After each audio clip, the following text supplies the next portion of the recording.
অভূতপূর্ব অভূতপূর্ব। সাধু সাধু।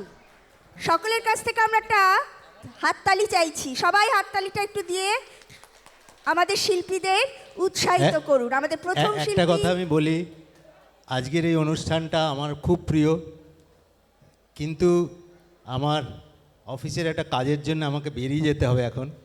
তো ভৈরব স্যার বলেছিলেন অনেকবার যে আজকে না এলে হবে না, সোমনাথ দাও বলেছিল। তো আমি এসেছিলাম, এসে এই অনুষ্ঠানটায় যতটুকু হয়েছে এরপরে আমি বুঝতে পারছি বাকি যারা আছে সবাই এটাকে সুন্দরভাবে এগিয়ে নিয়ে যেতে পারবে।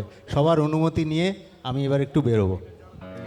আমরা আমাদের দুজন প্রাক্তন শিল্পী আবির চট্টোপাধ্যায় এবং রাজস্বী ঘোষকে অসংখ্য ধন্যবাদ ও কৃতজ্ঞতা এবং অভিনন্দন। হ্যাঁ, রাজস্বী ঘোষ। ও আচ্ছা, আবির চট্টোপাধ্যায় আমাদের গায়ক আবির চট্টোপাধ্যায়, এবং অবশ্যই প্রাক্তনী তো বটেই, অভিনেতা গায়ক আবির চট্টোপাধ্যায় একদম আলাদা, আর এটা হচ্ছে গায়ক আবির চট্টোপাধ্যায়। এর পরের অংশে আমরা চলে যাচ্ছি।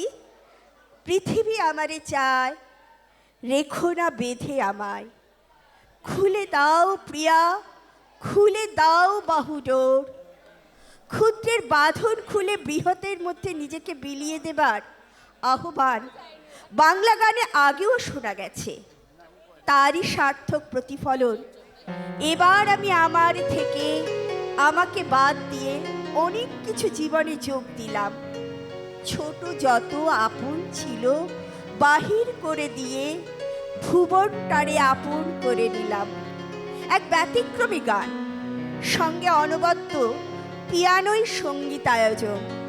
এবার আমরা শুনব একেবারে নবীন প্রাক্তনী ঐশানী চৌধুরীর কণ্ঠে।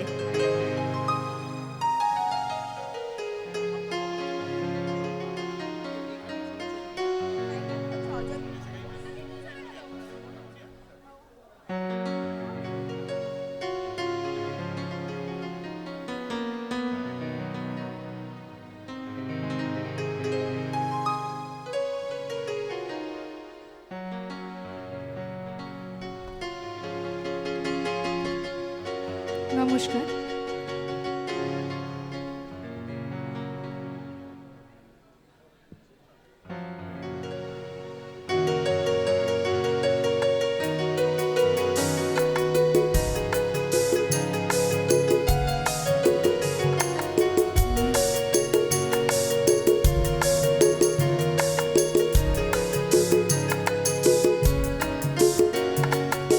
এবার আমি আমার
যেখানে তখন সেখানে থাকি, শুনি আকাশে নিজেই মাথারে ঢাকি। যখন যেখানে তখন সেখানে থাকি, শুনি আকাশে নিজেই মাথারে ঢাকি। ঘরে ঘরে জননী ভাই ভগিনী পেলাম, ঘরে ঘরে জননী ভাই ভগিনী পেলাম। এবার আমি আমার থেকে আমাকে বাদ দিয়ে অনেক কিছু জীবনে যোগ দিলাম। ছোট যত আপন ছিল বাহির করে দিয়ে, জীবনটারে আপন করে নিলাম। এবার আমি আমার থেকে আমাকে বাদ দিয়ে অনেক কিছু জীবনে যোগ দিলাম। ছোট যত আপন ছিল বাহির করে দিয়ে, জীবনটারে আপন করে নিলাম। ধন্যবাদ। একমত হবে যে শুধু অভিনেতা আবির চট্টোপাধ্যায়কেই লবণরাজ বিদ্যাপীঠ জন্ম দেয়নি, জন্ম দিয়েছে অসংখ্য গুণী শিল্পী এবং অনেক উচ্চ পদস্তরে এমন প্রাক্তন ছাত্রছাত্রীদের। এর থেকে বড় পাওয়া, বড় অহংকার বোধহয় আর কিছু নেই।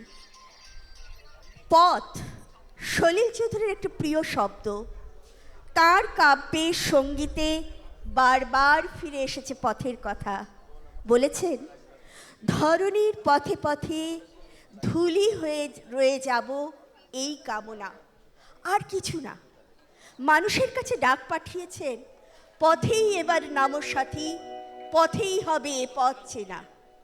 রবীন্দ্রনাথ লিখেছিলেন, পথ বেঁধে দিল বন্ধনহীন গ্রন্থি। আর সলিল বললেন, পথ হারাবো বলেই এবার পথে নেমেছি। পরিবেশন করবেন স্কুলের প্রাক্তন শিক্ষিকা আমাদের স্যার অজয় কুমার ঘোষ। এই সরি শিক্ষক, সরি, যা হয় ভুল একটু হয়ে গেছে, কিন্তু আমরা শ্রদ্ধায় স্যারকে আমন্ত্রণ জানাচ্ছি মঞ্চে উপস্থাপনা করবার জন্য। আমি অত্যন্ত মার্জনা চেয়ে নিচ্ছি এইটুকু ভুলের জন্য।